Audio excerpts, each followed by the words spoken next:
Welcome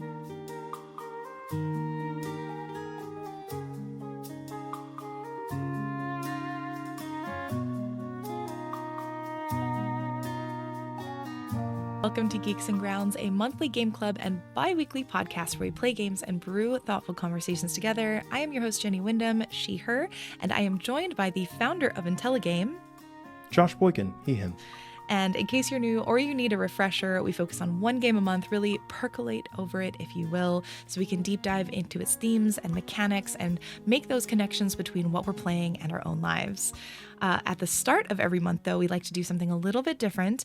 We do an Indiescovery to highlight some of the games that we think you should keep an eye on, as well as set up the discussion for the game of the month, which is, I'm so excited, Chicory, A Colorful Tale. So if you don't already have the game, you can pick it up on a bevy of platforms. I feel like it's in a lot of spaces now, and join the conversation over on Discord and via our newsletter. You can find out everything you need to know, including all the places you need to find the game over at geeksandgrounds.com. But before we get into the Chicory discussion today, we've got the pastry case, and many of you already know Josh, but this is the first time Josh is joining with our new pastry case format, where at the beginning of the month, the pastry cat is also very good to have. But yeah, we have a couple questions that I ask every person who comes and co-hosts and joins in the cafe, and that helps them get to know you if they haven't gotten the chance to meet you and know your work. But first of all, I have water today because I'm trying to hydrate and be healthy. Wah wah. But if you were at a cafe, what is like your go-to coffee shop or cafe order currently? Yeah, no, it's pretty hot in Portland today. Yeah, it is. Water is probably the correct answer. Not caffeine is probably the right answer. trying to stay hydrated. I actually generally don't drink a lot of caffeine anyway. Mm-hmm. So yeah, I think my go-to cafe order is usually a pastry, something with lemon involved. Yeah, that's usually. I don't mind a good golden milk. A good golden milk. Yeah. Nice. Oh my gosh, there's a little bodega shop near my place that we've gone to. They have a lemon loaf now that the owners have been experimenting with. It's like, it sounds weird. It's like lemon and olive oil, which are just like olive oil. Interesting. But it's really, I mean, good. like I'm gonna do it. Yeah, it's so good. So you should definitely come by and try it. That sounds fantastic. Yeah, I've been in my iced. Well, I have two things I've been going back and forth with. Earl Grey tea. I've just been in an Earl Grey mood lately. And then my classic iced latte, especially with the heat. It's like almost 80 degrees outside, which is kind of wild and makes me so happy. I got AC last summer. It's okay. It's just April. We're going to ignore the fact that we didn't have a winter and we've immediately hopped into summer. It's fine. April weather. Yeah. This is not going to get any hotter at all. Oh my gosh. Cry. But yeah. For folks who don't know what Intelligame, because I said founder of Intelligame, but many folks may not know what that is. Could you describe what you do with Intelligame and what other work you do around the industry? Because you do a lot. I do too much. But Intelligame is a community. We focus on making connections between games and the real world, using narrative games as literature. So we play long-form games and other games too, because who doesn't just enjoy games, right? But focus primarily on using games with stories as an opportunity to look at the world around us. We're currently playing Final Fantasy X, which is specifically because of Geeks and Grounds. We started playing back in, November, and are still playing because I usually only stream about a couple times a week. I'd like to believe I'm close, but every time I think I'm close to the end, I find out I'm not. Anyway. We can talk about that another time. But anyway, so Intelligame, primarily a live stream. I have been trying to get myself to do YouTube and podcast and all of the internet-y things. I also am the narrative director for game Lancer Tactics. We're taking a tabletop role-playing game Lancer and turning it into a turn-based tactics game. You've got mechs that you can customize in all kinds of different ways. A sci-fi setting that's self-described as mud and lasers. So it's, about fighting fascism and big robots. And they're a really cool team. Shout out to Olive and Mark and the rest of the folks who are working on the game. And then the last of the formal things is the head of curation for Game Devs of Color Expo. So there's an organization, Game Devs of Color. We focus on finding ways to provide people of color more representation and power in the game industry. We run an expo every year in September called Game Devs of Color Expo. We do a Steam sale where we highlight a bunch of different games made by people of color. We do a showcase where we highlight, I think last year it was around 40 games that we do in a sort of Nintendo Direct style showcase. And then we also do a 3-day speaker series where we have folks from all over the globe submit talks, and they, we do a sort of a digital conference that is meant to help people be able to share their experiences in a way that goes beyond kind of the 101 level. Diversity is, this is how it blah, blah, blah impacts me. There's so many amazing ways that people are making change and innovation and have all of these experiences to share. And when you get kind of taken down to the what's it like to be a Black person, what's it like, there's just so much that we end up leaving on the table. So Game Devs of Color Expo is an opportunity to really highlight some of the great stories and the wealth of experience and creativity we've got out there. One of my favorite events of the year, and incredible curation. I'm not just saying it because it's you. I think every year I am excited to see what games are submitted and end up in the show, because it's always very, very good. Oh, I appreciate that. And I will admit, I've been starting to get, it has been really cool seeing games that were part of our curation or part of our direct, like make their way into other visibility and get picked up and that kind of thing. And I get to be like, yeah, we found it first, you know? But at the same time, like, again, the goal is getting people the opportunities that, frankly, like, we don't even necessarily have the reach or the resources to be able to do ourselves. So, like, a big shout out to, for instance, the Fishbowl team that like being able to connect with wholesome games and to be able to, like, use the reach and the power and the creativity and the kindness that y'all have cultivated to be able to bring their game to life. It's just, it's really wonderful to see. And I am just very thankful to be part of an ecosystem like what seems to be this sort of growing indie curation publishing. Yeah, I don't know. It's a good ecosystem. It cares about games and the people who make them. So. Yeah, definitely. Speaking about caring about games, I'm really curious, what is a game that you care deeply about that you think everyone should play at some point in their lives, even if it's not like tomorrow? And why do you think they should hop in? I mean, how many times has Outer Wilds it's actually, a surprisingly few amount of times. I don't think it's been officially mentioned since I've started this question. Really? Yeah. Well, and we've had some really great responses too, and I've also been amazed. I'm like, we haven't had Outer Wilds, I don't think.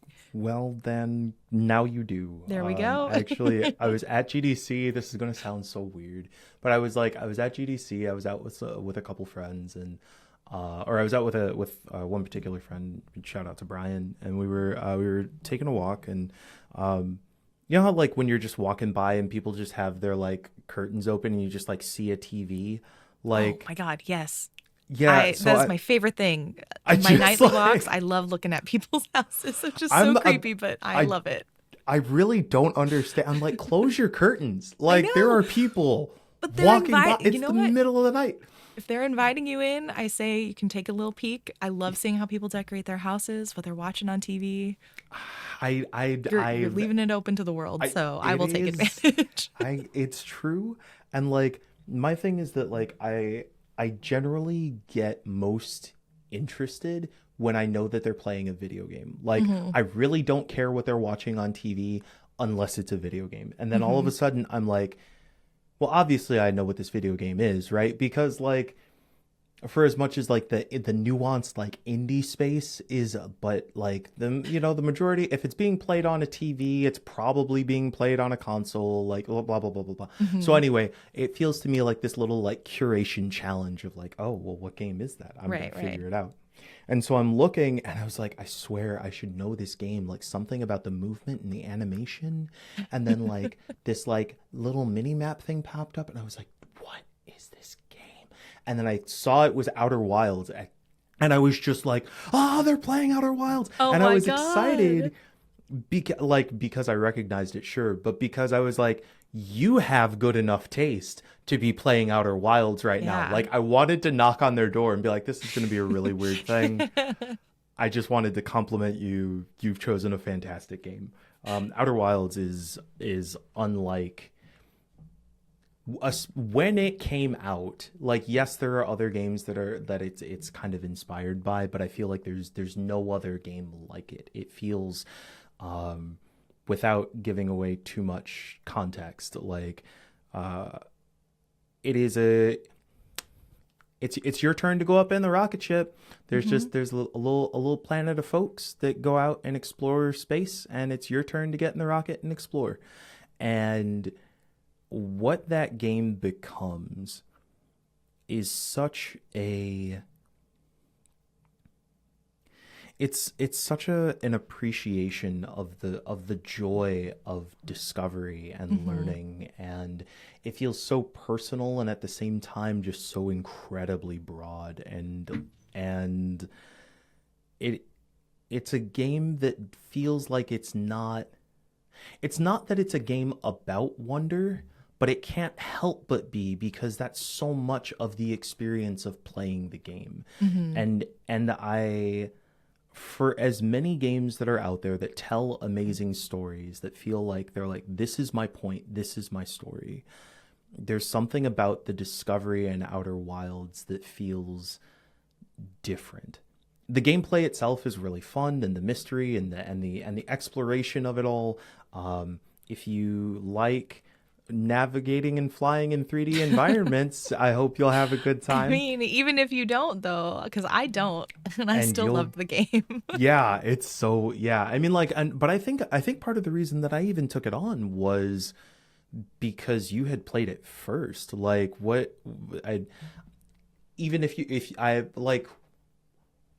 still rings like to you about that game? Because I feel like there's just Yeah, so it's been a minute since I've played, because I haven't played, and I've almost actively avoided anything about the game since playing, because I want to forget as much as possible so I can play again.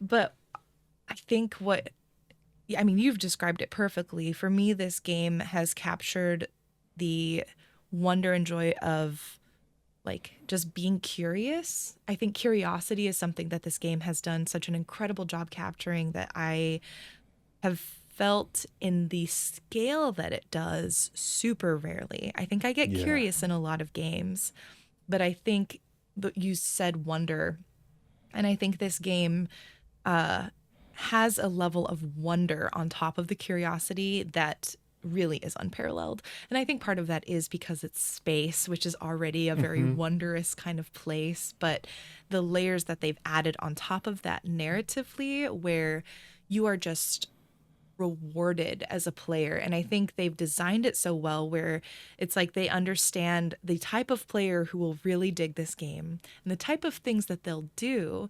And in that, they have really built a world and a universe that will react appropriately to all the things that you do, and it feels so real because of that. And so that's the magic, I think, of this game, and it's super exciting because that's a community selected game that we're going to be diving into at the end of this year. So I'm so excited to be playing it for the second time ever with the Geeks and Grounds community. It's going to be great. That's going to be oh gosh, yeah, that's going to be wonderful.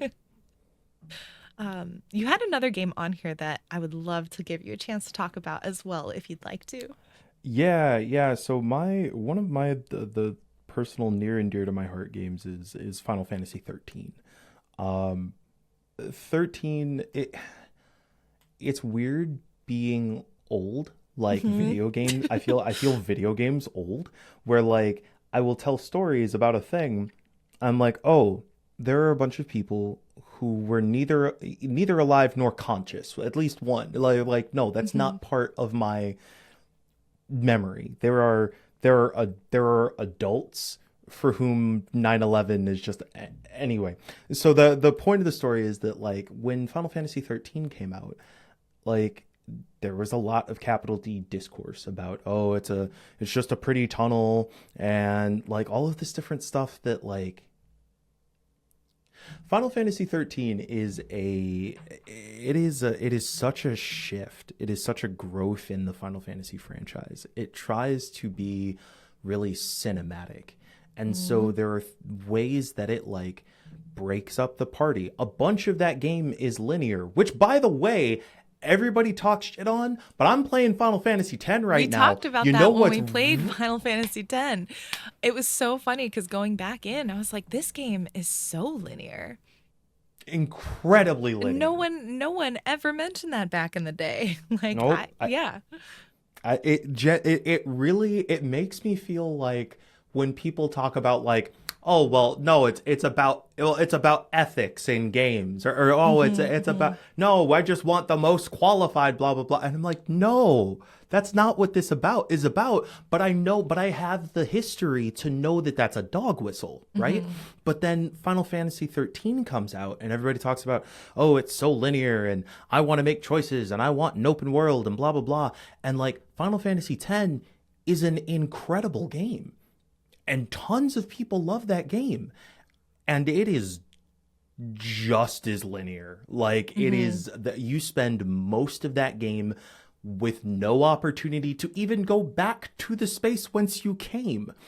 And so anyway, the reason that I love this game, because I'm getting tied up in the discourse, the reason that I love this game is because it does something that many games I think struggle to do before it, which is that it tells really close personal stories about your characters because it breaks up the party. The reason that it's so linear and the reason why it's really strong that it does is that it takes your party of 6, and for the majority of the game, it breaks them up into 3 parties of 2.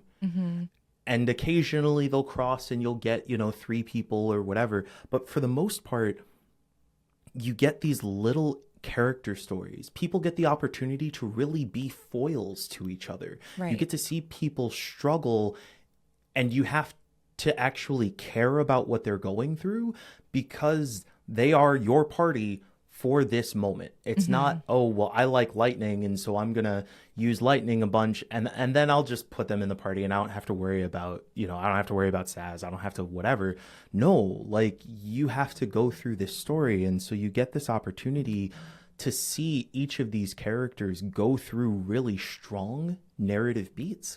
And it also is this gorgeous, like, weird techno natural world that, like, the Final Fantasy up to that point had done a lot of fantasy, and it was really cool, and they have different ways that they would integrate some technology, but it still felt kind of like lofty and like in the clouds. And then 13 hits this level of like, it feels kind of futuristic, like it hits this sci-fi level that to me is really exciting. But yeah, 13 to me is really powerful because even though it's a little weird of a game, it also is like, let this be a reminder to you that like they don't always get it right. Like there are tons of games that it is perfectly good to love and advocate for, and like with time, people are seeing the mistakes that were made in their judgments of Final Fantasy 13. But even if they didn't, I love it because it was that game for me, and I got to just really fall for it. And like I don't know, I get excited when other people get that love for it too. Yeah, that's one that I have on my list to replay this year because I've only played it the one time when it first launched. And I thought it was okay. I think I was in the camp. The linearity actually didn't bother me. I think the setting was one that I really was like, I'm not sure I'm vibing with like the setting because, again, the Mm-hmm. tech, future, sci fi at the time, especially, I was much more into the fantasy. Yeah. Or if it was sci fi, tech, it had to be like super dystopic, like a Oh, la sure. 7 or 8, you know. This is the problem with tech. Exactly. I Yeah. was like, let me just like totally hate on it versus like, have this world that feels a lot more honestly lived in a lot of ways. Yeah. And like you said, I think that sort of futuristic meets natural world is really interesting. Just like thinking back to some of the moments. I also, just to like shout out how I think it's actually less linear than 10 because you get open world moments way sooner in Uh-huh. that game. Yup. But yeah, I haven't played it since it launched, and it's one of those that I'm like, I want to go back to it. So this year, 13 and 9 are actually the two Final Fantasies I Oh, really want to replay because they're the ones that I have visited the least of the ones that I've played. I have never So played 9. yeah, 9 again. It's been decade longer since I played. I almost don't want to say how long it's been. Yeah, Um, right. but yeah, I think I'm really excited. Every time I hear you talking about 13, it reminds me about how much I really do need to go back to it because I think I wasn't as hot on it when I played. And I feel like now I think I would enjoy it a lot more. And I think I would appreciate what it does a lot more because I am just older and a little bit more wiser, I'd like to think. So yeah, super excited. Yeah, I will say just one real quick. It's one of the reasons I'm so appreciative for Geeks and Grounds, and like Hmm. one of the like as we've been playing Final Fantasy X, a lot of the discussions that we've had have people who have been like, "Oh, I've been playing this game for years, but I never really thought about it that way." Hmm. But now that I'm a little older, I can see like, "Oh, Yeah. Tidus isn't just being some whiny kid or whatever. Like he's actually Yes. experiencing emotions." And he's Like also that's like actually 17, 16. Like he's a teenager yeah. experiencing emotions. They're Oh awkward and yeah. weird. Like it's okay. It's so yeah, there's so much to really appreciate. And I think you're right Mhm. that like being able to come to some of these stories with some with some years under the belt and some perspective makes a big Yeah. difference. And yeah, I think honestly, being away from the discourse of the time as a game launches, for better or worse, is really helpful because it does help give you a little bit of perspective and clarity. And at least, for me at least, it helps me formulate my own opinion without being maybe influenced by some of the stuff that I'm hearing before I Right. even have a chance to experience it myself. Yep. Awesome. So the last question of this get to know you section, I thought, especially with Chicory being the game that we're playing this month, this game goes into painting, especially, but it discusses creativity and art just as a whole. And I wanted to know if you had a favorite art form that you enjoy either creating in or engaging with as a fan. If they're the same, if they're different, I was just really curious to hear what you had to say about that. Oh yeah, it's definitely writing. Like Hmm. we'll talk about it later, but like Chicory was actually a very intimidating game for me because it's so grounded in visual art. Hmm. And visual art is my least, it is the place where I am the least skilled, where I am the least practiced. Um, I forget how aligned and kind of like on I feel when I'm reading regularly or when I'm writing and like sharing that. It's just Hmm. yeah, something about the power of the written word is yeah, it's kind of it feels like home to me in a way Hmm. that for as much as I like part of the reason I love games is because they use that form, right? But I do love music. Music is also great too. I just can't make it. So You yeah. know, and it's like you need people who can't make it and who just want to appreciate it. You need Hmm. everyone Yep. in this It world, takes all right? kinds of diversity of abilities. Exactly, Yeah. exactly.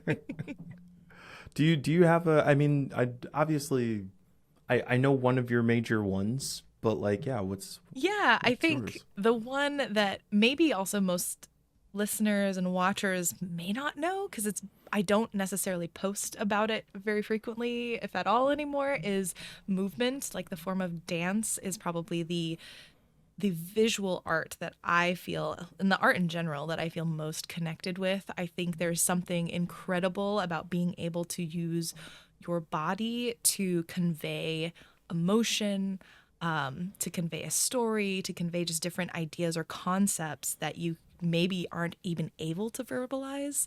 There's just something incredible about it. And I used to, like, deep Kimchica lore back here, I used to actually co-own a dance company, and I was dancing like somewhat professionally. It's weird. I feel weird saying professionally, but I suppose it was professionally because I was making part of my living doing dance and movement. And it was cool because I did both contemporary movement and sort of hip hop styles brought onto the stage, as well as battles, which now that I'm hitting, mid to plus 30s, I'm like, that sounds so dated to say, but that's just what I did. And then I also I did things like burlesque and like more sort of these commercial dance appearances, and did music videos and things like that. And it's so cool the range of which like dance can be put into these different situations and feel so different, but at the same time, for me, just feels, again, like you said with writing, it feels so at home. Like there's something about movement that just feels like home to me. And it's interesting because I've been actually doing more classes and doing more training, and it's been like weird. And we'll talk about this because I think in doing creative stuff, there's that, I call it the skill gap, where it's like, or the mental gap, where you have in your head like what you know is like good to you versus what you are capable of. And it's interesting getting older and also have been out of practice and going back into dance, like, oh, my body is 10 years older than when I started. I move differently. Some of it I'm glad for, and some of it I'm like, oh my God, knees and backs don't last forever. Not eternal. No. People are doing floor work and I'm like, do I bring knee pads to class for the first time in my life? It's really funny. But it's again, it's just, for me, that is the art I enjoy most engaging in, the most I enjoy watching. But I love music, and one of my hopes is to get back. I used to play piano really well and fell out of it, and I'd love to get back into creating music, because that's also something I think that is hard to quite describe, but when you're doing it, it just feels so freeing in a way that, it's very hard for me to put into words. So oh, that's incredible. I don't think I knew the piano in particular, but like, seeing you doing some of your movement practice in the past, like I can tell that it's like not just something you're really good at, but also like can see that sort of like passion of expression and the fulfillment that you get from it. It was always very cool to see. Yeah. So that is us getting to know you, Josh. Everyone will have all the links to all the stuff that Josh gives me later to link out to. So please go follow Intelligame, go watch Josh's streams. They're honestly some of my favorite streams, probably actually my favorite streams on Twitch. Again, I'm not saying that because you're here. Sure. And you say that to all your guests. No, definitely. You have, I think there's a reason why we work together a lot, that we hang out together, and it's because both of us value this type of discussion around games, and the fact that we want to not only enjoy games, because fun is part of it. It is a big part of it. But we also both want, I think, and you can correct me if I'm wrong, but to allow people to connect more meaningfully to what they play. And I think it's cool to see you out there doing all of the work and inspiring me to try and make sure I do the work as well. And it's cool. So always appreciate what you do. This mutual adoration rivalry system, Mars. Our relationship mutual is on adoration. Mars. Yes. Oh my gosh. Let's go. I love that. Oh my God. Mars. So with that, because I'm excited about that. I'm like, we need Yeah. stickers. We need Actually, Mars now I stickers. want that. Yeah. Yeah. Mm-hmm. So I'd love to close out the pastry case, this section of the pastry case, with stuff we're excited about. Anything that you've been getting into. It doesn't have to be games. It can be anything in your life that you've just been really stoked about. Please let us know. It's always nice to hear what folks have been into. Yeah. So I went to GDC in San Francisco. That was I've been going to that show for years, and I love it in no small part due to just the people that I get to see there every year. It's definitely a show in conflict. I feel like I could do should have done a whole podcast just talking about GDC. Yeah. But I think that like every time that I think that I'm going to get around a bunch of game developers and we're all going to be sort of beaten down and just be like, oh, the industry's a mess and blah, blah, blah. Like I end up finding so much creative spirit and energy. And there are so many young people for whom like this is the medium that they want to tell their story. And that to me is inspiring. And I saw more Black and brown faces and visibly queer folks and like kids, okay, my kids to me, they're 22, 24 or whatever, but like, there are reasons to be hopeful, and there are reasons for those of us who are older to be excited about being in this space, because we can provide some of that infrastructure and perspective to help guide these folks to make things that were better than the shit that we had to deal with when we were their age. So GDC was super cool. From a media perspective, Beastbreaker got a re-release. Nice. It was released, I want to say, in 21. Yeah, by a studio, Video Games. They were actually the first studio in North America to unionize. Oh, and, very cool. They unfortunately had to shutter not long after, because they weren't able to secure funding for their next project. But Beastbreaker it feels kind of like Brick Breaker meets Monster Hunter. Oh, I'm looking at the Steam page now. Yes. Oh my gosh, this is so a little cool. Mouse running around with a sword. Yep. Okay. I am remembering this key art and the character. I'm like, this looks so familiar. Oh my God. Yeah. I'm downloading this game right now. Yeah, it's super cool. It had released out on console. The team is working with publisher Kando Factory, that essentially put the stuff together so that they could publish and release the game on Steam.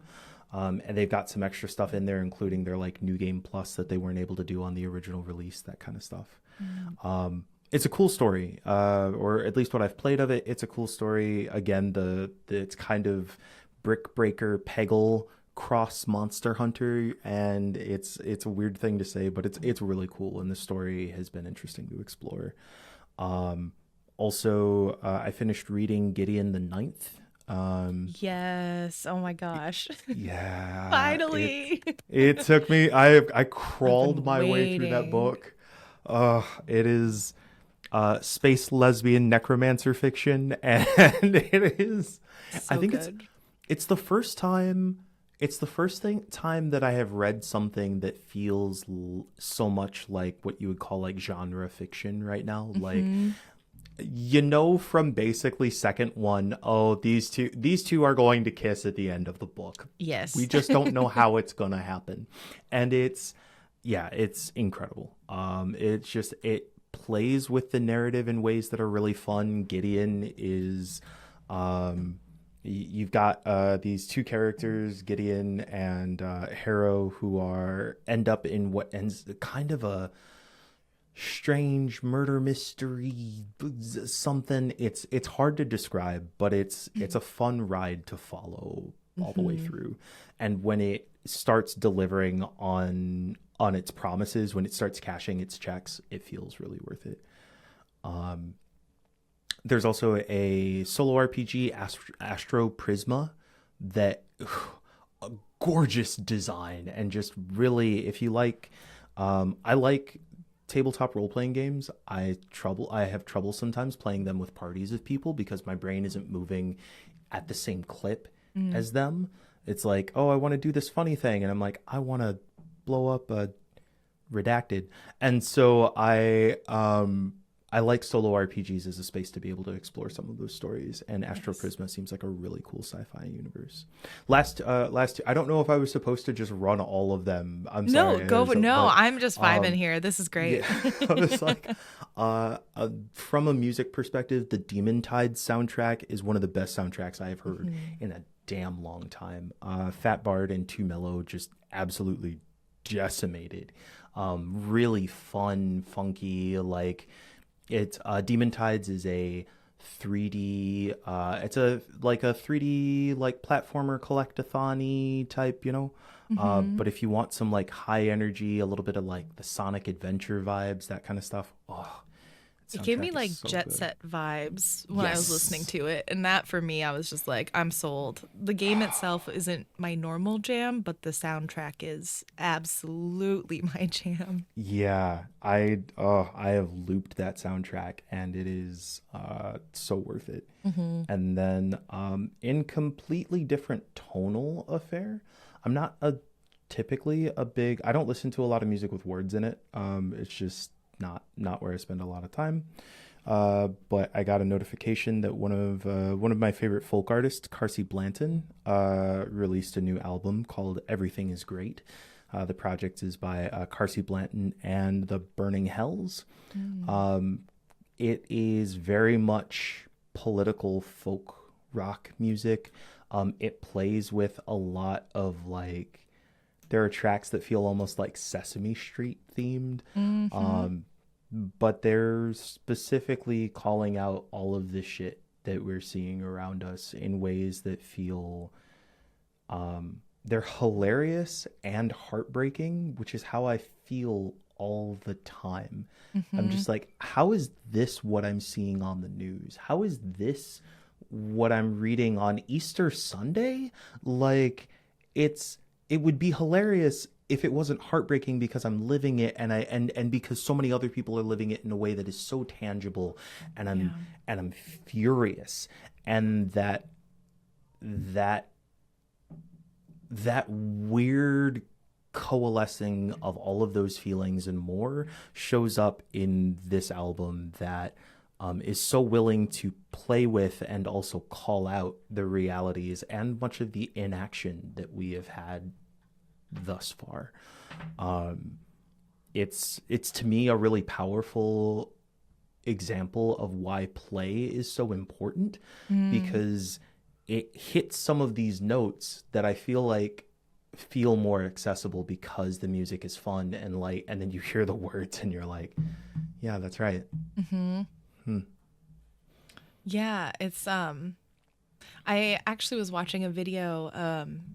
It's about Deltarune, but the premise is, and it's about metamodernism, where it's like we had this postmodernist age that was a bit more about like the irony, and this kind of this like dry, like cynicism, and this new phase that they argue that we're in. And again, it's mostly a Deltarune sort of reflection video. That it's one of those where I'm like, damn. This is putting into words so much what I feel about Deltarune, and I'm so mad I didn't write this first. Oh my God, you should definitely. Yeah, it's so good. Just know whoever, the person who wrote it, I'm so envious because I'm like, I wish I could. I was thinking this and you wrote it way better than I ever could. But I love that they connected Deltarune to this idea of metamodernism, where you have art now that oscillates between that almost bleak, the bleak realities we live in, and like the ability to still sincerely hope and retain optimism in spite of, and maybe even because of, some of these bleak things that we deal with, and this oscillation that this new sort of wave of art in what they say metamodernism is. And so this album is really interesting because it fits in that theme of like art nowadays, where we have to kind of by necessity be able to have the moments of bleakness in conjunction with and almost parallel to these moments of joy and hope. And like it doesn't feel at odds with one another because that is the reality that we're living. It's a really good video. I will send it to you. And I will Yeah, also just link it in the newsletter because I've mentioned it now. Yeah, it's about Deltarune, but it was just a really great reflection on art today and sort of what artists are creating and what they've sort of been inspired to create as a result of this time period that we're in. So yeah, this looks really good. That's really that sounds fantastic. And also there is a weird thing. It's our social media feeds, you know, that it's constantly this like, oh, that's hell. Oh, I'm excited about that thing. Let me pre-order it. Oh, that's terrible. No, that's a really cool meta-modernism. Yeah. And I think what I appreciate, like, because I think we see it in our social media feeds, but there it feels like whiplash, whereas in maybe an album like this or in a game like Deltarune, it is less whiplash and more there's a authenticity or sincerity there that's like, it's not invalidating the fact that you can hold joy while you also hold sorrow. Yeah. And I think this, like, the balance. So it's interesting also that you mentioned social media, because social media has that, but that feels not great. Whereas an album like this feels validating more than anything. Yeah, that's a really good point. Yeah, you're right. I love spending time with you, Jen. I know, this is great. I love spending time with you too. That's cool. I'm very excited to listen to this. Yeah, I'm excited to hear your thoughts. Yeah. Well, and because I will admit, I have been listening to the new BTS album on repeat. Yeah. Okay, so Pretty good. 2 weeks ago, in the last episode, I was talking about how I was actually really unsure about it.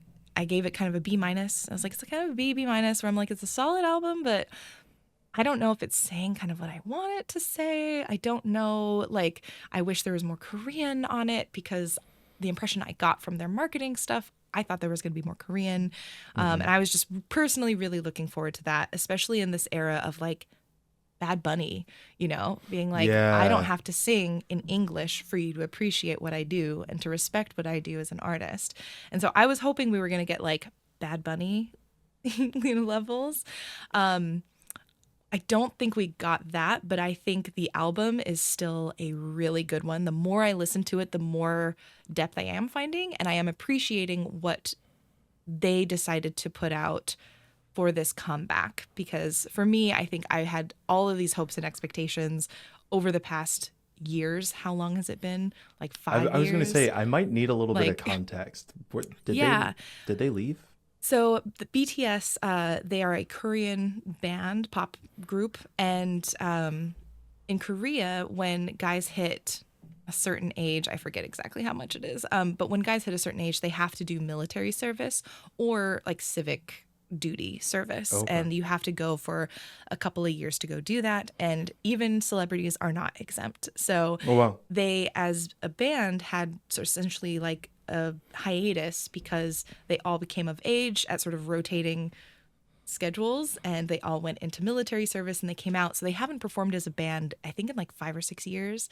I like BTS. I'm just not a super fan, so I don't have all of the details memorized.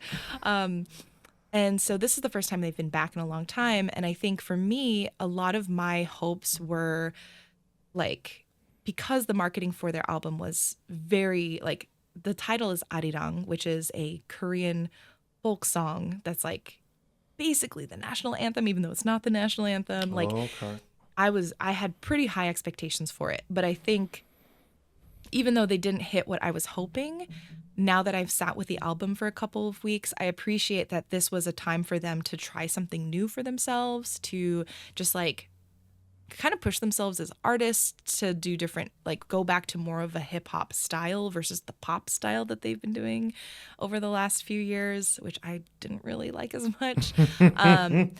And overall, I think it's a really good album. My favorite tracks, for anyone who's curious, Aliens, still my favorite track.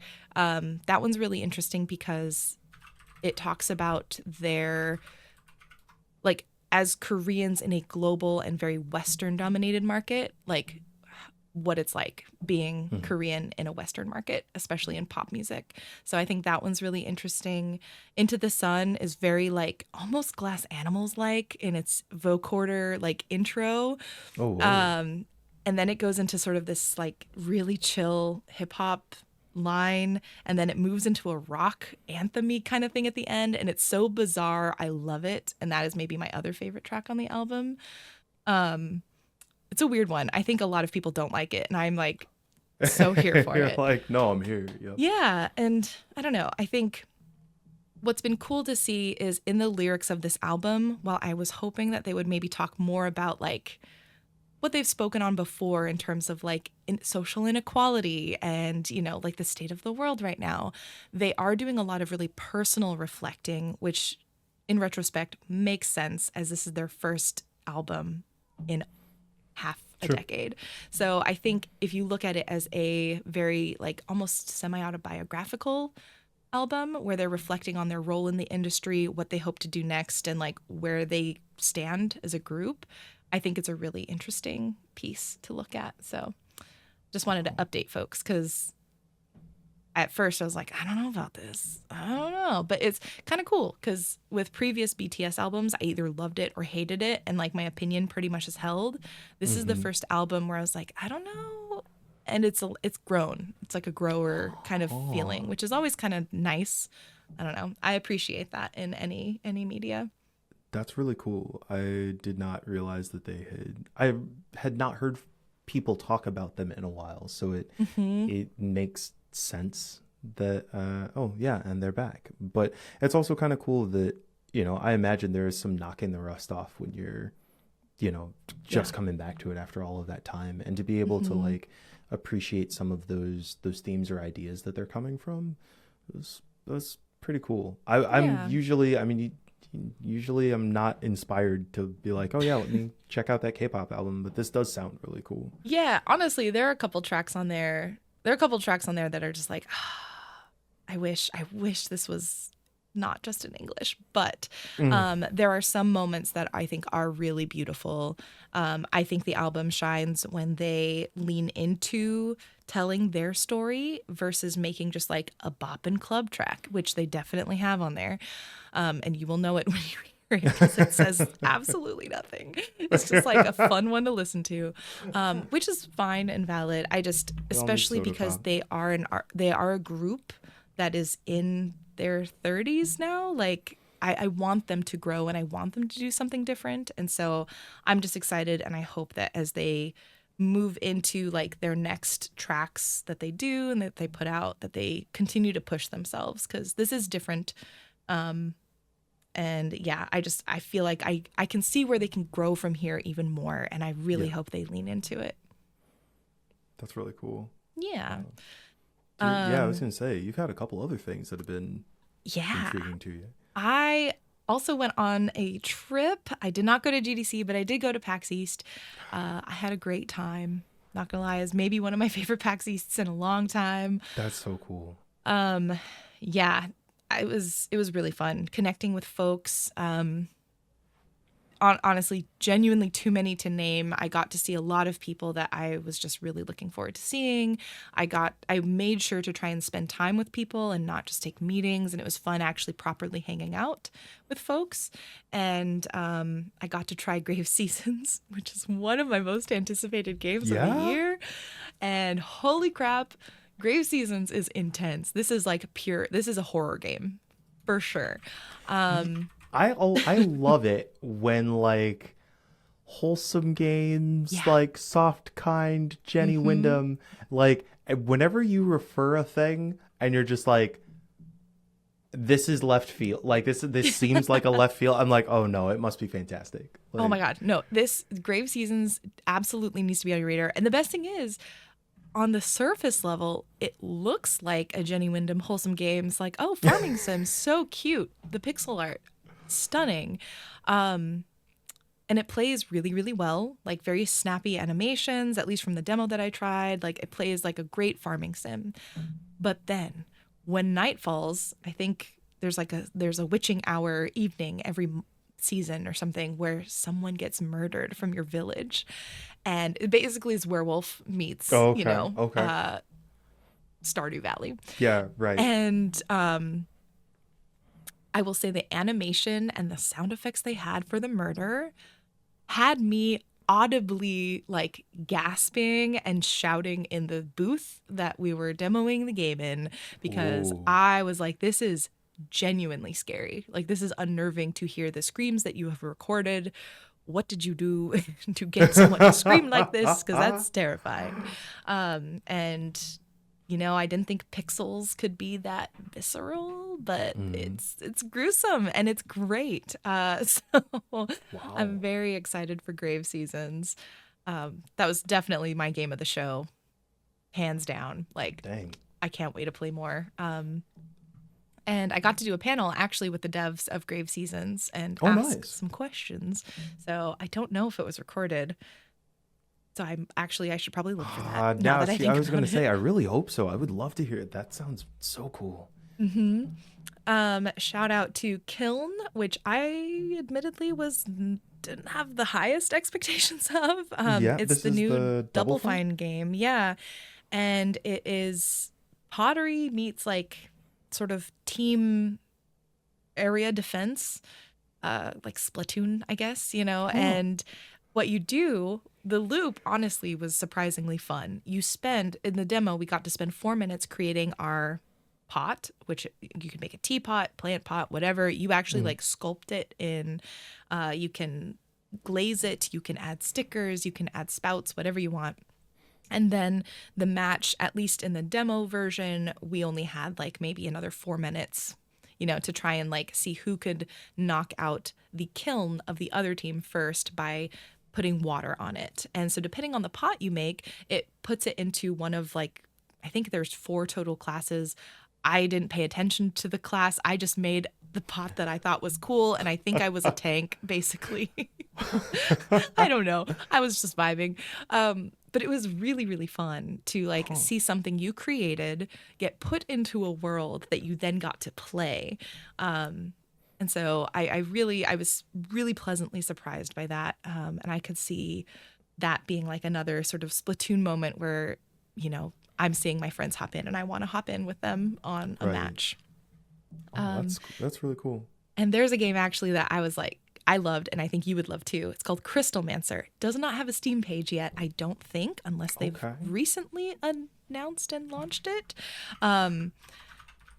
But oh no, they do. Crystal Mancers, yeah, Crystal plural. Mancers. Okay, yeah, okay. So this must be just brand new because I don't think they had it when I was on the floor. But this is basically an RPG meets Tetris meets roguelike.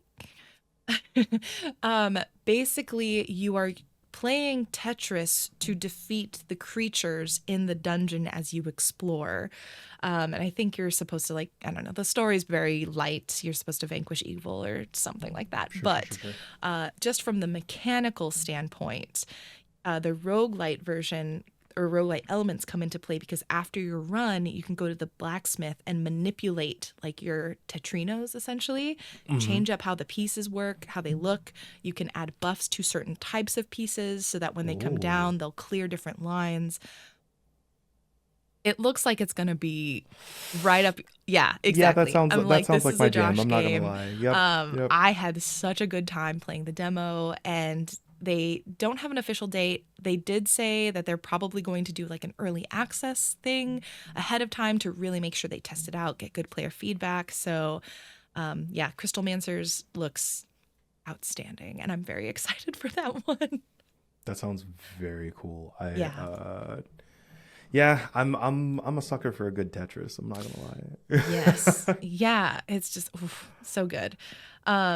And yeah, I've been for just what I've been watching. The Pit, always enjoy. I have not seen the finale, which is out now, and I just have not had a chance to watch yet. But that show is one of the medical dramas that I think actually does a really good job of delving into the characters as like whole people versus I'm a Grey's Anatomy girly. I grew up on that stuff. But that's like, you get the characters, but it's really how do they play off each other romantically? Like that is what you're going in for, is the romance. This does a really great job of not only delving into each character as an individual, but also like how the healthcare system has been impacted by things like ice. They have ice in the show. They talk about the impact of the pandemic and what COVID was and still is doing now to the healthcare system. And so it's been really refreshing watching a show that actually is in a universe, or just any show, not even just a medical show, but any show where COVID has existed, for me, feels just, I don't know. I just appreciate it because there are so many shows and movies that just don't acknowledge that it happened. And it's such a life-changing and historically impactful event that it's weird to me when we have modern shows or movies that just kind of like pretend it never was a thing because it's impacted so much. So on that level, I appreciate it, but also it's just a really good medical show. Don't watch it if you're squeamish. They show everything, like everything. But yeah, if you're looking for like a medical drama to watch, it's a pretty good one. I've heard fantastic things about The Pit, and I watched the first couple episodes of the first season. I definitely want to go back to it at some point. It does feel like I like the things that have that like that weight to them, and also just a willingness to say like, hey, these are the tools that we have to tell a story, so we're going to use it to tell a story about stuff that's happening out there. We were talking before we recorded about Fishbowl, you know, and like, yeah, the ability to say like, yeah, I'm gonna make a thing, and also like I want to talk about the reality of what's happening out there. Yeah, just powerful. It is. I feel like it has, like, I always love when I can tell what a creator or a showrunner, a dev, really any artistic person, I want to know what they have to say. And so I feel like when I watch The Pit, I have a pretty, like, I know what this creator is trying to say about some of these different topics, right? When I play Fishbowl, I know what the devs are trying to say about certain topics. And so it's just, I appreciate when I engage with something and I feel like it has something to say versus nothing. It's really interesting remembering that moment from Glass Crystal Onion. Yeah. Where it's like, oh, like it felt so amazing that they had like 5 minutes where they acknowledged that COVID existed and people were wearing masks or whatever, and then they just took them off, and the rest of the movie they just didn't exist. And I'm like, oh, I didn't realize how much that was just going to feel like reality. Like it was just, oh yeah, no, here's this thing. Yeah, no, it kind of happened. No implications of the. Yeah. Anyway. But yeah, I think I will have links to everything we've talked about, including, actually, I'm going to write down the Deltarune video. I'm just going to write Deltarune video in here just so I don't forget to put that in. And if you're listening to this, that means the newsletter is out, and you can get access to it either by having already signed up, or if you missed it because you haven't signed up yet, go to geeksandgrounds.com. You can see the archive of all the newsletters as well as this one, and then sign up so you don't miss any future installments. Before we get to Chicory, again, because it's the beginning of the month, I always love to do an Indiescovery because that's where my heart lies, is indie games. I love highlighting them. I know you're the same. We're both curators in that sense. We love highlighting games so that people can discover essentially what could be their next favorite thing to experience. So I can kick off because I've only got 3, and then you can do yours if that sounds good. Cool. Yeah. So for April release, actually, you know what? Let's do it by release date. I think that's release date, then alphabetical, since we have a couple in the same release date. Let's just make it a little complex here. Well, I mean, but it's always fun to mix things up a little bit. Right, yeah. So maybe you go first, I think, because you have the earliest release date. April 8th is Super Alloy Crush. I think their first game was like Super Alloy Ranger.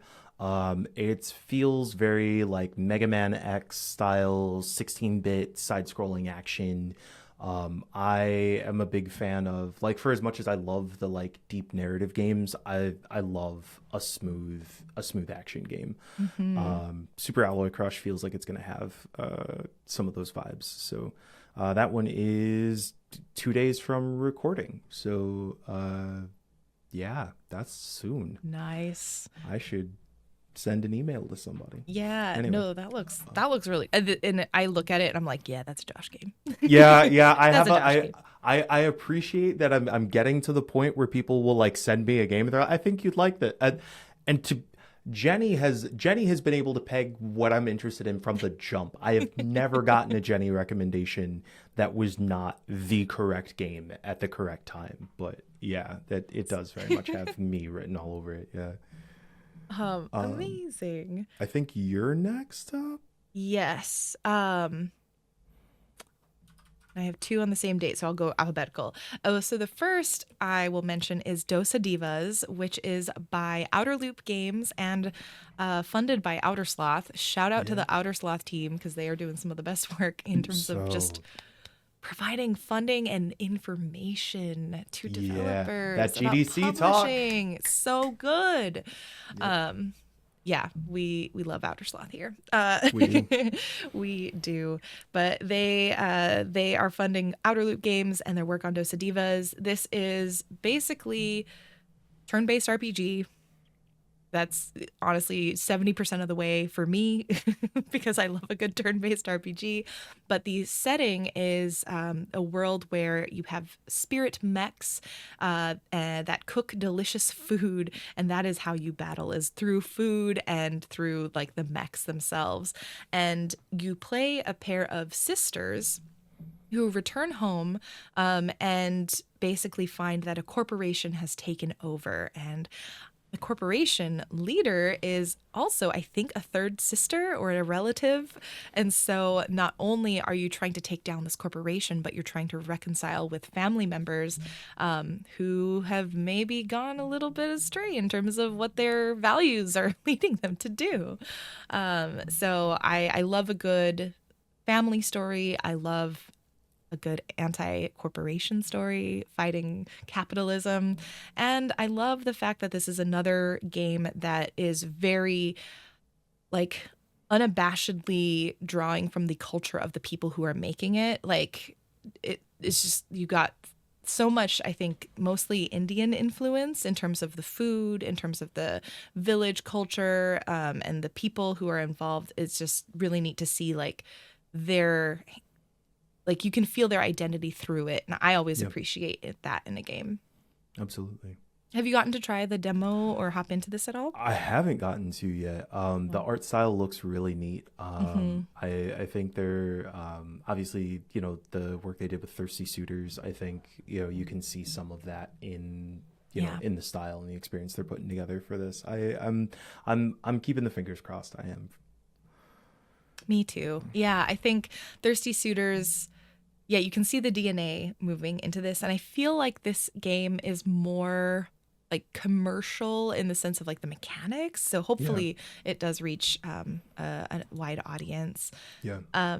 The other game, very different vibe that I'm excited about, is called Replaced. This is like 1980s dark dystopic cyberpunk. It looks beautiful. It's got this sort of like, I don't know if it's pixel art. It's got kind of this 2.5D perspective to it, and it's sort of like a mix of voxel or pixel art. I'm not entirely sure.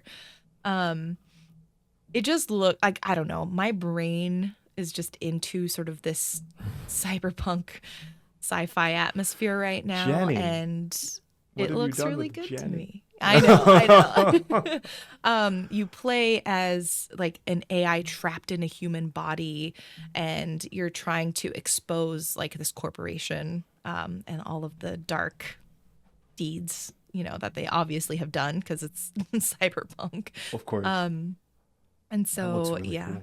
It looks good. It's got kind of a thriller vibe to it, I think. So if you're into dark dystopic thrillers, narrative game. I think linear in the sense that literally you are walking like from left to right on the screen. It's got kind of that adventure game. Limbo-y. Yeah, limbo-y sort of feel to it. I think there's some light platforming, but yeah, I don't know. I'm just like, I love a little bit of darkness right now. So that's another one I'm looking forward to. Yeah. Okay.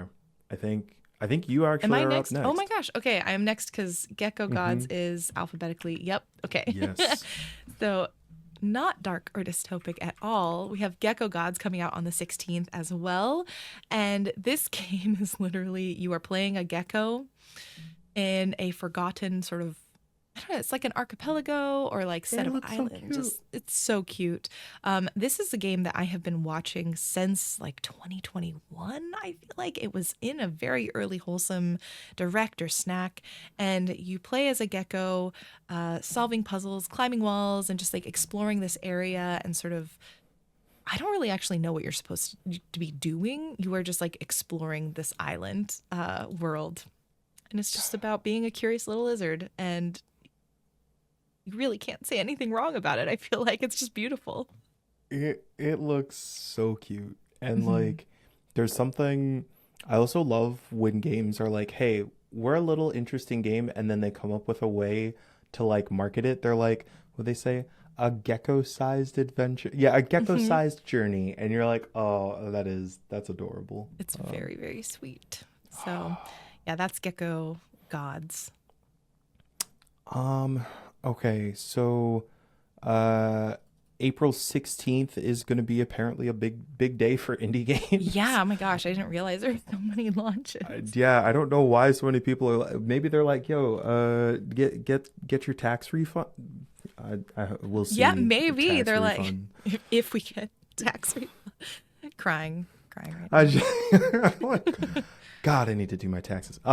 So one of them, Opus Prism Peak. This is I want to say the third or the fourth game in the Opus series. Yeah. They are these soft, kind of heart-spoken visual novels. Prism Peak seems to be the sort of the biggest scope of them. I think they keep getting bigger. Yeah, I just am really charmed by sort of the atmosphere, the overall feeling. I'm excited to just kind of sit down and cry. Yeah, they're very much. All of their games have made me cry. Yeah, and yeah, I think sometimes it's just nice to have a heartfelt story told in the way that games can tell them. In contrast, Smash It Wild also comes out on the 16th. You know what I did when you were like, hey, what games are coming out that you're excited by? I had no idea. I was like, I have no clue that something is happening until it hits my inbox. And so I went through Steam and was just like, hey, what's releasing in April? Yeah. And there's a lot of porn all the time. Yeah. I have no idea how there is so much. But anyway, Smash It Wild is not porn like it sounds like. I was gonna say, what is this leading up to? Based on that context, no, this is a volleyball themed roguelike. It's got some it feels a little bit like I got kind of Beastie Ball vibes from it, but a little bit more of the roguelike energy. The pixel art looks really cool. The action seems really solid. I am always down for an interesting roguelike, and so Smash It Wild I'm kind of excited by. That one's going to come out on the 16th. And then there's one that just says April 2026. I don't know if it's actually going to happen. I hope it does. But it's called Board Like. It is another roguelike. It feels like it almost takes place on like a Monopoly style board. I think there have been a number of games that have tried to do. I think RP7 tried to do a little bit of like, here's a roguelike and it's on this like small little set piece, you know? Yeah. but board-like feels like it's got some really interesting like card styling. It's got some card-based combat, but it's also got this movement around this almost like Monopoly style board. It looks like it's going to be really neat. As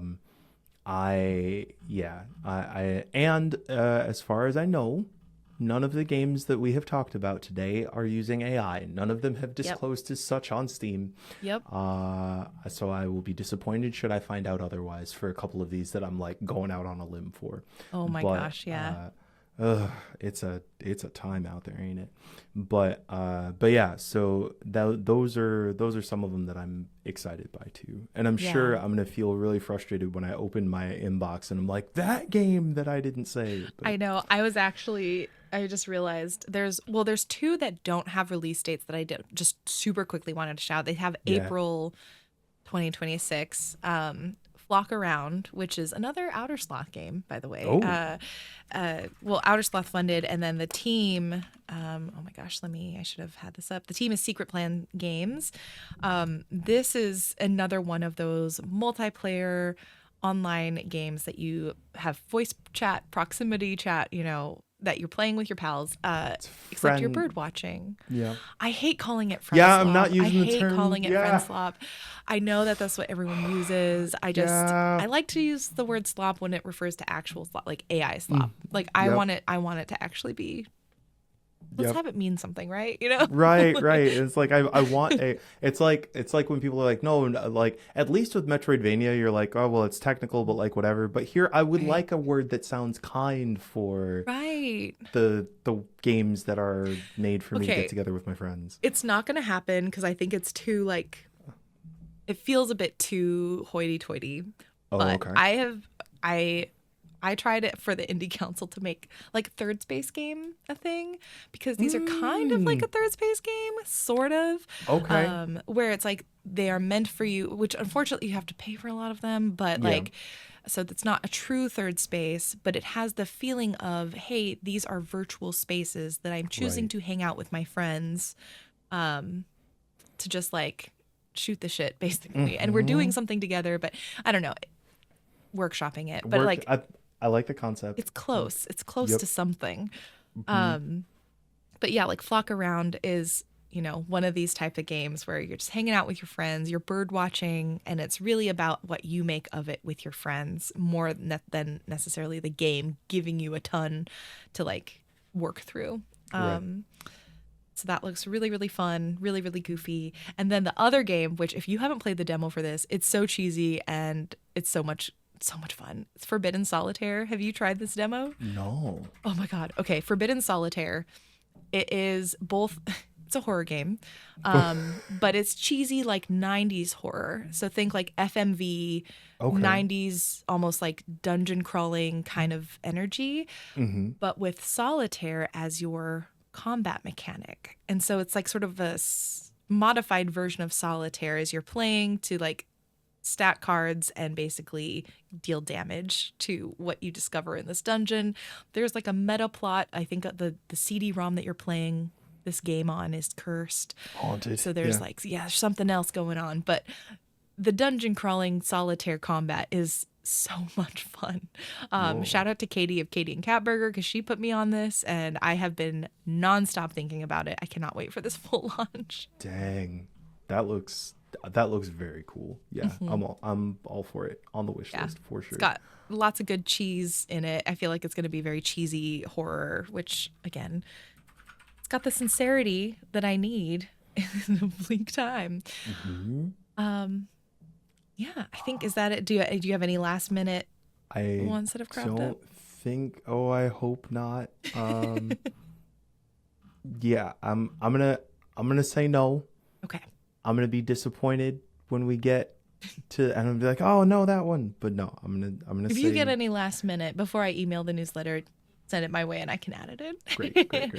And for again anyone listening, this will be listed in the newsletter. I've also got my release calendar on geeksandgrounds.com. I will be updating it with. Make sure I have everything on there, and updating some of the release dates, because some of these have shifted from when I last put them on, like Opus. So I'm like, oh yeah, that didn't launch in March. That's not out yet. So yeah, geeksandgrounds.com It's where you can find everything. Now, let's get to the official this month's brew, the game we are percolating over, and that is Chicory, A Colorful Tale.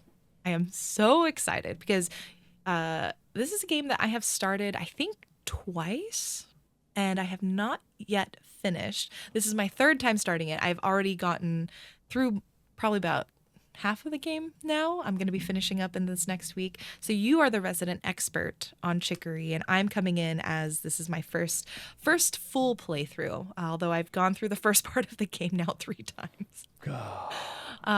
Josh, could you, just to give us the by the numbers, official description, could you go through when it was released, the devs, and like the Steam description of Chicory?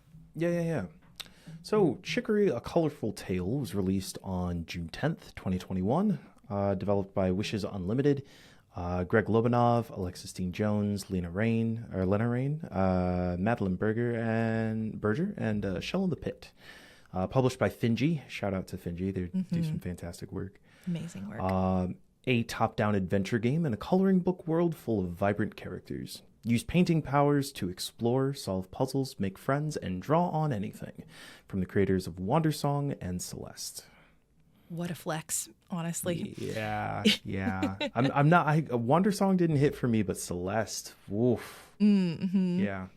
I really enjoyed Wandersong. It was cheesy, but just in the way that, like, for me, felt really good. The mechanics, I was very clunky with the controller. I think if I had maybe played mouse and keyboard, that maybe would have felt better. Sure. But Celeste is like all time, one of the greats. Yeah. Top 5 easy. I thought it would be really interesting to first go over our personal histories with the game. And before even the game itself, first, do you remember 2021? No. Okay. I thought it would be kind of cool. I'm like, oh, it released in 2021. Like, what were we doing? What was going on? And I'm like, honestly, I wrote in the notes here. I was like, I know this was a year. Why did I write that? I know this was a year. Looking back.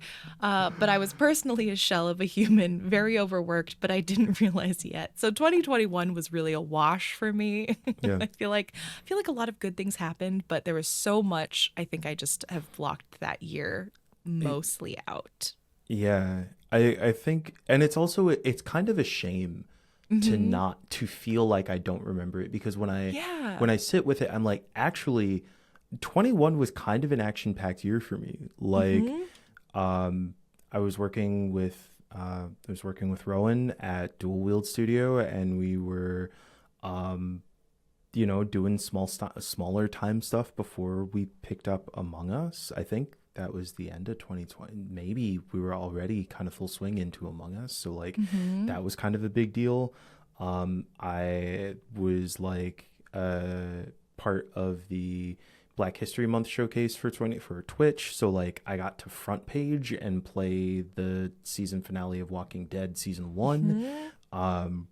Like there were a bunch of like Black Lives Matter was not just a weird a sign in some white people's yards, like it was like a movement. People claimed that they gave a shit, like, and in fairness, I think a lot of them did. I think they just stopped once they didn't. A lot of them stopped once they didn't have to anymore. But the point of the story is that like 2021 was this like big year, and lots of things were happening. And also we were all being actively traumatized and gaslit in real time. And yeah, it's hard to like connect any of those dots to feeling, to memory. Yeah. 2021 was also Full Plate. We did that in 2021. Oh my God, I got it right here. Right there. Yeah, oh my gosh. Yep. For folks who weren't around back then, that was the fundraiser that we both did for Player versus Hunger, and it was awesome. Yeah. Honestly. Some of our best work. Yeah, some of our best work. Yeah, it is interesting because when I went and made like the concerted effort to look at And this is honestly one of the reasons why I'm like, thank you, past me, for like posting stuff online, because that is, and also my journals, because if I didn't have my journals and I didn't have like online time-stamped recordings of like what happened, I would probably mostly remember the negative stuff only of 2021 versus a lot of the positives that happened. And that is what happened when I like just off of pure memory tried to think back. But what's incredible, I think, is in a time that this game specifically came out in a time when we all were like really going through it. I think we still are all going through it, but in a very different sort of wave or sense. And I'm curious if you remember the first time you heard of this game, saw it, because it started kind of going around in 2019, I think. 2019 is when I maybe remember the first like GIFs showing up on social media. Do you remember your first encounter with Chicory in 2021, maybe? I think the most I remember seeing it. And I also remember the feeling of like talking about playing it on stream and people saying, "Oh, it's going to crush you." And I eventually decided to make it like a stream vote game, because we played it at the beginning of 2022. I was also going back and trying to figure out. But yeah, I don't remember like when I remember seeing the interesting paint and art style, and also like Lena Raine is one of the like two composers. There are like two or three composers where it's like any project that they work on, I buy it. And so when I was like, oh, you did Celeste and now you're doing this, all right, yeah, count me in. Yeah, I think I remember seeing this game on Kickstarter, and which I wanted to shout out, and kind of moving into like the development history a little bit. Yet another Kickstarter game. I did not realize how many we have played. So many Kickstarter games as a part of Geeks and Crowns, and wow. I forgot it was a Kickstarter game until I was trying to think back of like, when did I first find Chicory, and then I found out that I had like donated to the Kickstarter or contributed to it, and I was like, oh my god. So yeah, I had forgotten it was a Kickstarter game. And what was really cool, and I'll link this in the newsletter, is throughout the Kickstarter, they actually have, every week they did like an interview with a different member of the team and delved into development. And those were some really wonderful interviews. And I'm so happy that Kickstarter doesn't like auto archive or remove stuff, because it was really great reading all of that. So I encourage you all to go to the Kickstarter page and check it out.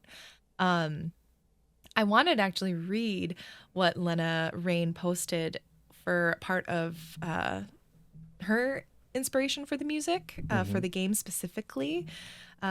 She wrote, "With Chicory, I wanted to do something totally different from my previous projects," speaking of Celeste, since Celeste and Escape were both synth-heavy.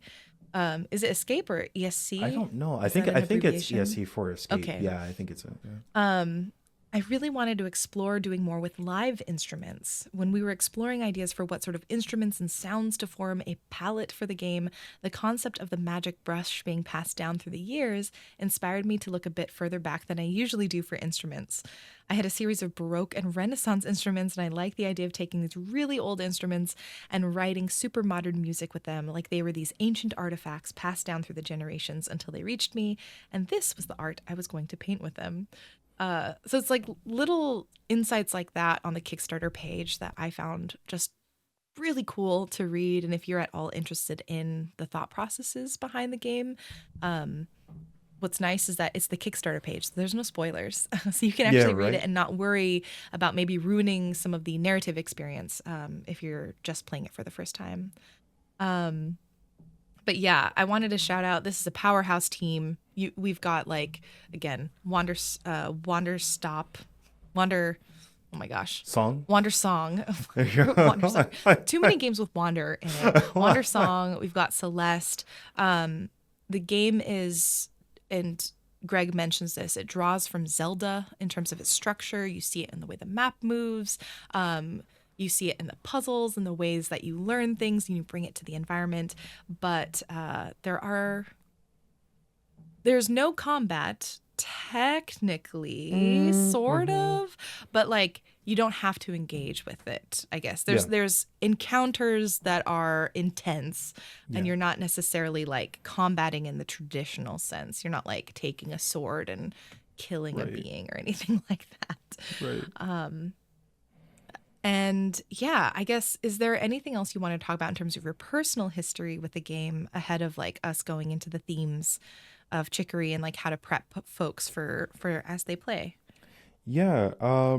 So one of the notes that you made is that, Chicory is also inspired by comics and like coloring books.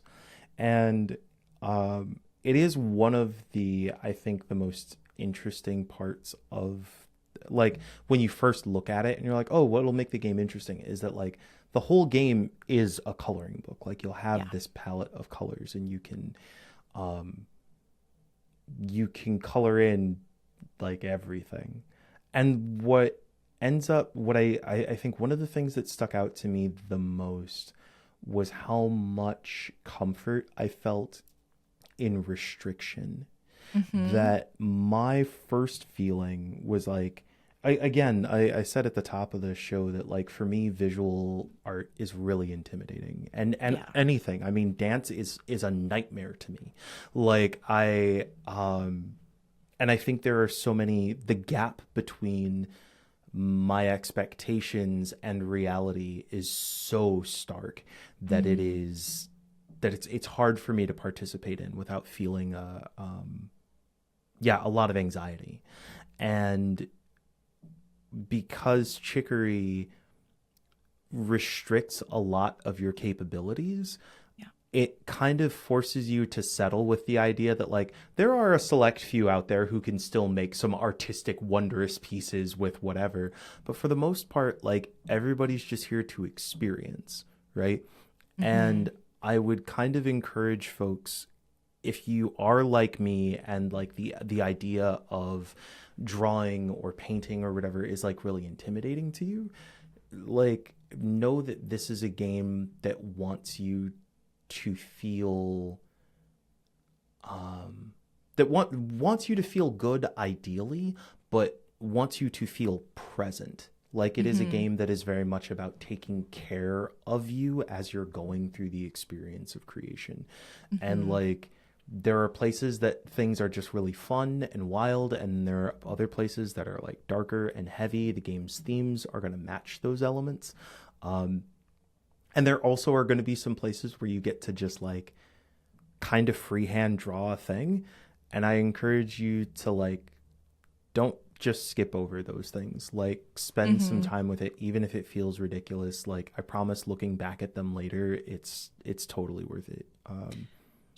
This is one where in retrospect, I wish I had allowed, well, actually, I think technically all of the games have been public for Geeks and Grounds, with the exception of like 2 months.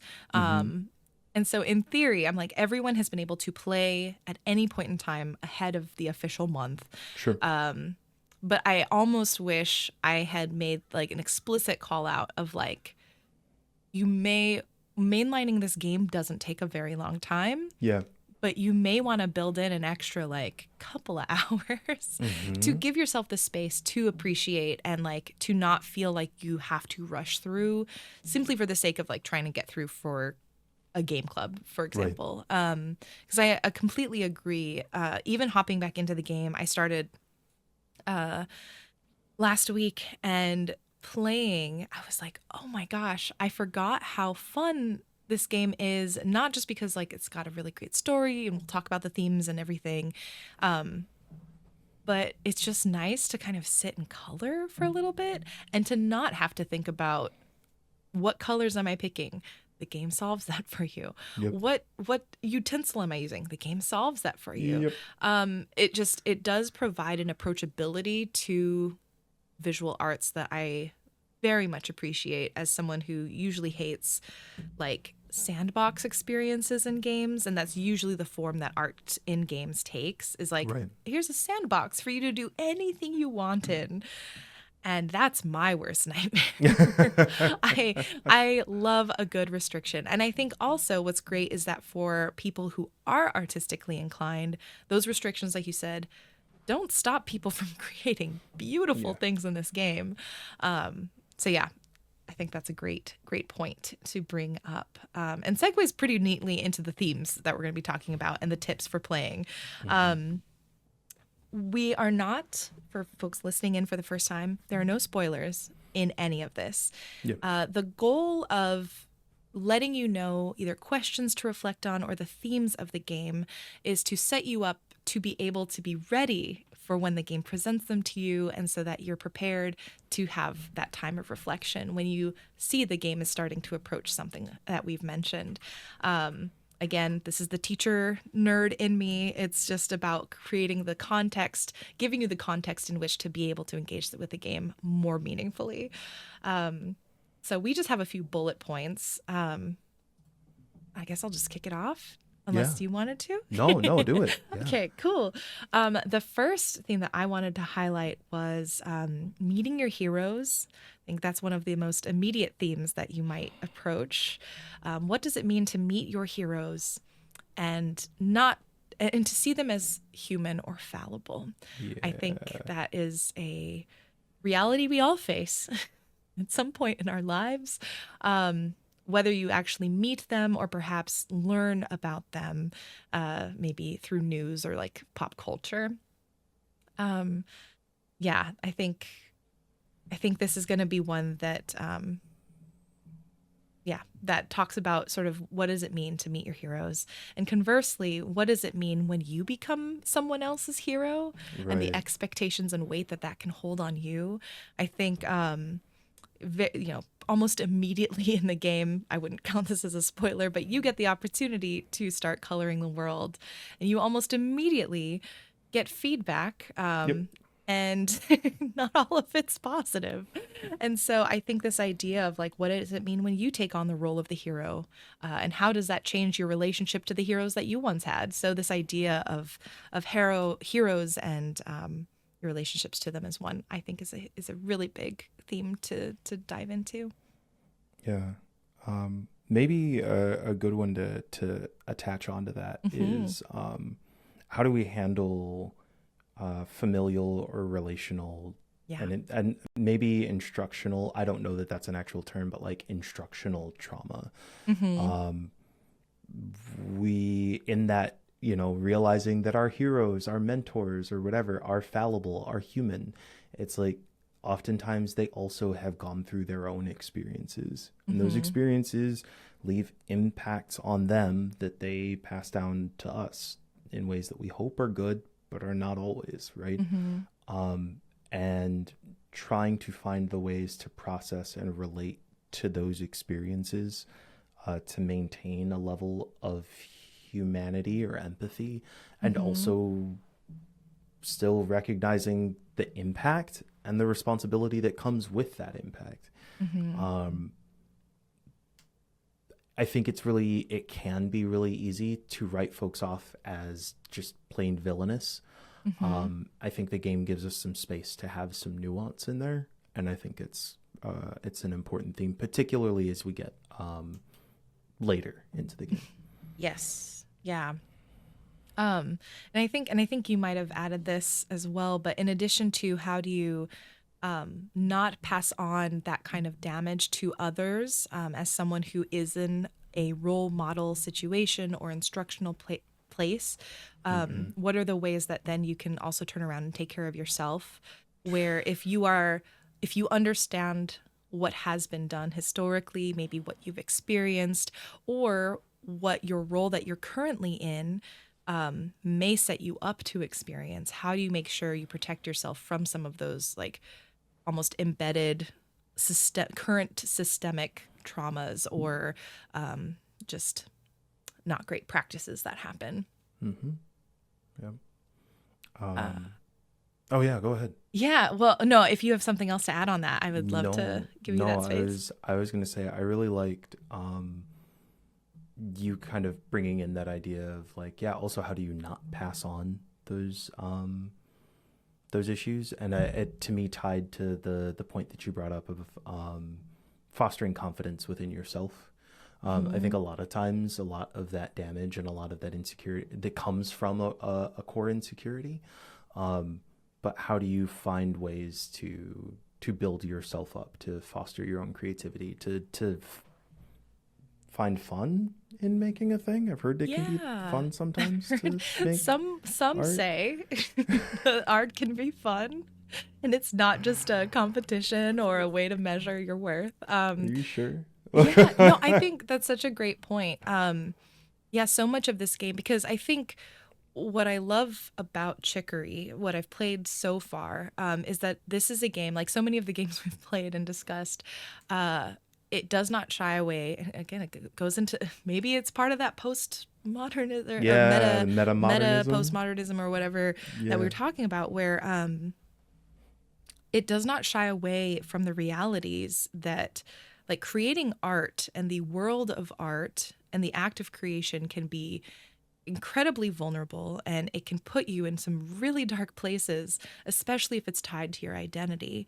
And so this game also, I think, does a great job of exploring what does it mean then to have something so intrinsically tied to who you are be a source where you can find confidence instead of a source of depression or despair.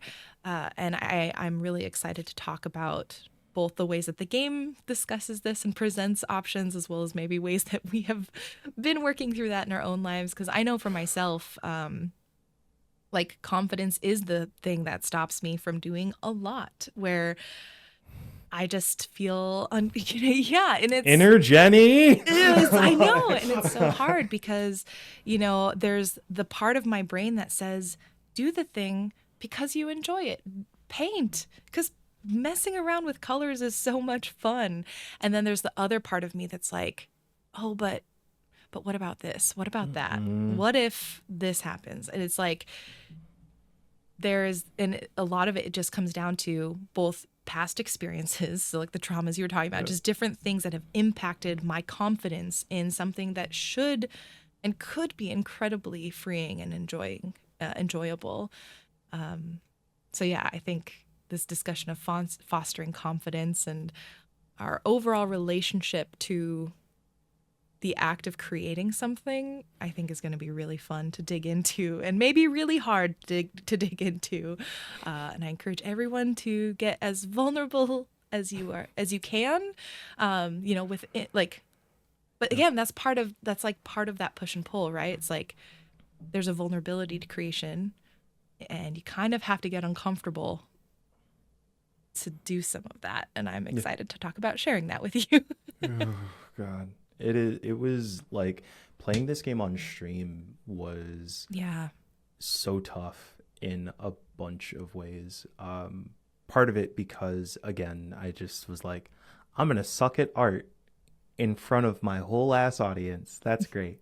But I also was going through some like personal struggles at the time that also made the idea of like emotional vulnerability touchy. And I think that there is really something, though, to, and it's the way that I think relationships in general work. And I mean that in the broadest sense of the term, right? That like you get out, you do not always get out what you put in, but you will not get out if you do not put in. And so it's like, there is a certain amount of vulnerability. There's a certain amount of like showing up to the table that like the more of it that you can do, the greater the odds that like, even if you don't get back what you are looking for, you will get something.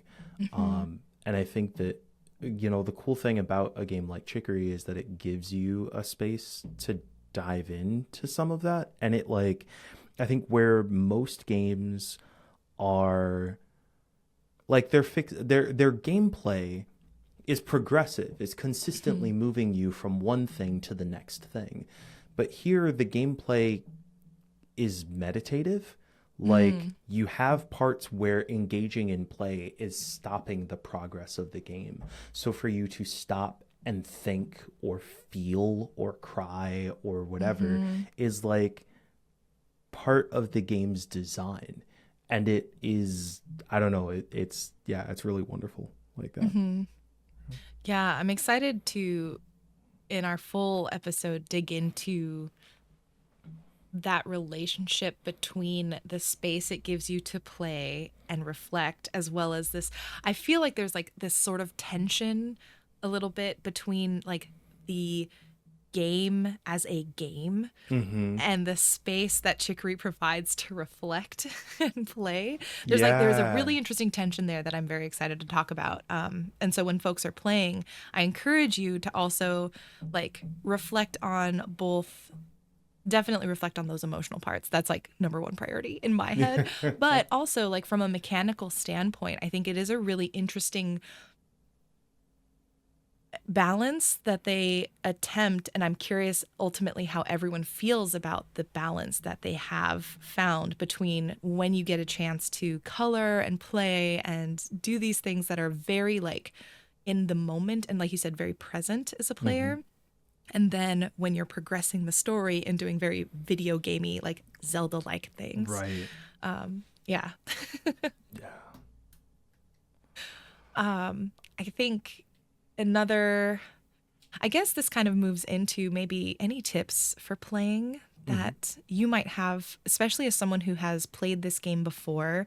I think as a newbie, my biggest, and the person coming in who has not finished, my biggest tip is to just don't be afraid to take your time. And like, I would say, going back to that tension, don't be afraid to stop the game to play. If Yeah. that makes sense, Yeah. Don't be afraid to stop the game to like play in this world that they've let you be able to play in. But I'm curious, as someone who has that expertise, the resident Chicory expert, any tips you have for folks playing?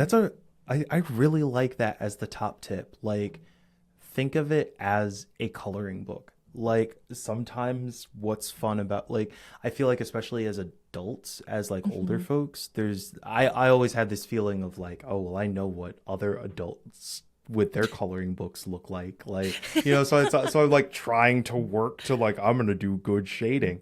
That's why I don't own any coloring books, which is a shame because I'd probably enjoy them. And so yeah, I think that like giving yourself space to enjoy it. I would also say again, like, don't be afraid to like put some, like, there'll be some places where you get to paint a thing, and like, don't be afraid to try a little bit there. One of my emotes, I actually forgot. I forgot that one of my emotes on stream is one of the paintings that I made in Chicory. And I remember, like, God, I actually forgot until just now, like, how proud I was when I was done with it. And it ain't fancy, team, like, not at all, but it felt like progress. I'm actually, weird, I'm kind of tearing up, like, thinking about that feeling of having it on stream. Like, yeah, it felt like it was a really important moment, making that and then sharing it and then being like proud enough of it that I was like, I'm gonna make this an emote. And like, I think it's really easy to get distant from those moments that like connect us to our core and our passion, because we're so caught up in the work and the next thing. And especially here in the content space, where it's not about sitting with anything, it's about hopping into the next whatever. That it's like weird that I completely forgot that I had a feeling associated with this thing that I've seen show up in my chat time and time again. So yeah, I would say like take some time, and if you can sit with those feelings when they come up, like, do it. It's a space that's laden with opportunities for some real joy and also some real sadness. And I think those and any other emotions that come up are really valuable. I'm thankful that we have a game like this that'll make space for that. Yeah. Oh, absolutely. I wanted to highlight too, because you wrote down in the notes here to, if you have those moments that feel heavy or that feel joyful, to like write them down. Yeah. Longtime Geeks and Grounds folks know we love a game We journal love a in this game journal. house. We love a game journal. So if you are someone who enjoys journaling your game experience, this is definitely one to do that with. If you've never done that before, even just having like a sticky pad next to you, or a Word document, or what I like to do sometimes when I don't want to write full sentences, take a screenshot, and then later you can like maybe do an audio recording of how you feel as you look at the screenshot. Yeah, there's lots of ways. You don't have to write. When we say journal, it's just find ways to make tangible and maybe more permanent a recording, or capture that like moment for yourself, because it can be so valuable to go back and like re-experience and look back on. And I think this is a game where if you've never done it before, I would encourage you to give it a try. You could also draw. You could game journal and draw if you really, really want to get into that. But yeah, I wanted to highlight because I think that's a really good point that you wrote down here in the notes. Yeah, no, I think that's such a good that's such a good idea, that like look at screenshots and take an audio log. Like that's you just invented it. You just invented a new content style for me, because it's like because it's like yeah, no, there's something there. There's something there. I think the other thing that I tried to call out is that like at the same time as we're saying like, hey, if you've got space to sit with the feelings, do it. Also like take care of yourself and know that like the game does provide some accessibility stuff, particular like there are kind of combats in the game or encounter scenes. They'll let you hop over them, and if you need to, do it. Like there's no narrative penalty. They'll hop you in to make sure that you are filled in on anything that whatever. But like, yeah, treat this as a game that like, for me, so like Celeste and a lot of games, like for me, going through the hard mode of a thing is part of the experience and the joy of the game. But if that's not the case for you, like dial into the thing that is the experience for you. And yeah, it doesn't have to be combat. I think that some of the combats are interesting scenes, and they do and the music, the compositions, and some of them are so good, but not worth, especially if it's getting to the point where you're potentially going to bounce out of the game or whatever. Hop right over it. Yep. Yeah, and you can do they provide that during the encounter, or do you need to just go into settings and just I think you pause menu. If I remember correctly, I think you pause menu and it's like I don't remember if you have to like fail it a couple times and then they say like, hey, do you want to hop over? But I think you can just pause it once the combat starts even and just say, nah, perfect. I'm gonna go. Love it. Love when games do that. It's just like it's 2026. You should be able to, I believe you should be able to cater an experience to what your needs are. Because everyone's difficulty is different. Yep. So there's all sorts of challenge out there right now. I like, if I don't need it in here, that's okay. Yeah. No, as a side note, I was playing Cairn at the start of the year, that released like way back January, February, somewhere early in the year.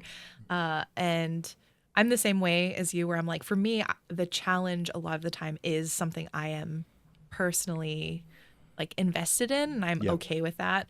But there were a lot of people who were like, that game looks so good, and you like made it sound really meaningful, but I can't play like tough climbing games. And I was like, no, don't you worry. They have settings. You can toggle things. It's so nice. And it's this, as someone who loves to recommend games, especially if they have a story that I'm like, man, I want people to experience this story. Being unable to recommend a game because I know that someone who maybe doesn't have the same skill ceiling or level, it's just like the most heartbreaking thing. So I appreciate always when a game has the opportunity to make things approachable for any kind of player. That's the one hang up with a Outer Wilds recommend. Yep. Incredible game. And also, that the skill floor there is tangible. Accessible, I think, but tangible. Yeah, definitely. Is there anything else you wanted to share about Chicory when priming people as they're either early game, ready to finish it up, or if they haven't hopped in yet? Anything that we haven't talked about that you'd like to? I think um I didn't do this, and I maybe wish I had. Um like, think of the people who are, Jenny brought up earlier, like meeting your heroes, like what does it mean to see them as human or fallible? Mm. Like, maybe take some time to ground that question, and like, Mm. especially if that's somebody who you're connected to. I think for many of us, like, if we've been in the industry a while or whatever, we Mm. can kind of forget what some of that impact is. And like, if there's somebody who is that person to you and you have the space to, like, maybe ground some of that discussion in thinking about that person, that relationship. And and consider, maybe, is that a discussion, if you haven't had it before, is it a discussion worth having? Part of, I think, what creates a lot of the space for your character's growth is that they get to engage in these situations, not just in their head, but with the people who are providing that impact. Mm. And it provides an opportunity to get sometimes resolution, even if it's unsatisfactory. Like, grounding some of those things in reality, it can be really, really Mhm. tangible. So I would say, like, just consider, as you're going through these things, if there's a person, if there's a situation, something that comes up to you, like, if you still have the opportunity to follow up with that person or that situation, consider it. Mhm. It could be really worth it. That's a great question and sort of reflective activity to do. I love that. Um, I wanted to highlight just the general reflection question for the month. Again, feel free to write your response either in the Discord, via the newsletter, just on your own. You don't have to share it with anyone. Just write it in a journal and see what happens when you think about this question. Um, but I am curious, what is your relationship with your creativity and or like your creative self? Um, Intentionally broad. You can take what you need from that, leave what you need from that. That's a big question. It's a big question, but I think a really important one to think about as we're playing a game all about creativity, identity, and like you said, Josh, our heroes and how that all intertwines. So, yeah, in addition to both of those questions that I think are really solid to get you started in terms of more, I guess, tangible reflection or maybe more directed reflection. Sure. In the newsletter, I've also got just a bunch of little activities that you can choose to do, or maybe that will inspire you to do things related to the game. I won't go through all of them, but in addition to linking the soundtrack for you to enjoy, encouraging you to do maybe some creative things in your daily life. I know I'm going to be trying out. I'm going to try to do some actual art this month. I'm going to share it. I'm going to share it. I'm committing right now to sharing it. We're going to, Josh has left the building. Um, I'm out. yeah, Yeah. but it doesn't have to be visual art. I think just putting yourself in a space where you are embracing creativity, embracing play. If you don't like to do art, like visual art, I've seen people do things like color walks where most everyone's got a phone or some way to take a picture. Just say, hey, you know what? This is a game about colors and the world, and let me just go out and find all of the red things in my neighborhood and Oh, take a that's picture cool. of them. Just a way to engage with the world again, more meaningfully, more playfully. So those are some of the suggestions. I will also include links to some of the books. We've had some really great recommendations of books to read about identity and creativity from the community in Discord. So I'm going to be linking those and giving them credit in the newsletter. So yeah, just all of that's in the newsletter. So it's in one place for you to find, draw from. And I hope it inspires you to not just play the game, but to embrace this idea of play in your life this month, especially. I feel like we need it. Yeah. And one thing that I will also shout out is I think of this as kind of like creativity new game plus. I would say Yeah. don't check this out until after you've played the game. But do you know about Chicory, a musical tale? Yes. Okay. Yes. Yeah. So like there is an album which I guess maybe it's better to just bring it up on the other one on the spoiler This cast. is like the taste test for the next one, the teaser. Yes. But there's an album of essentially a bunch of different creators who put together tracks inspired by the Chicory soundtrack.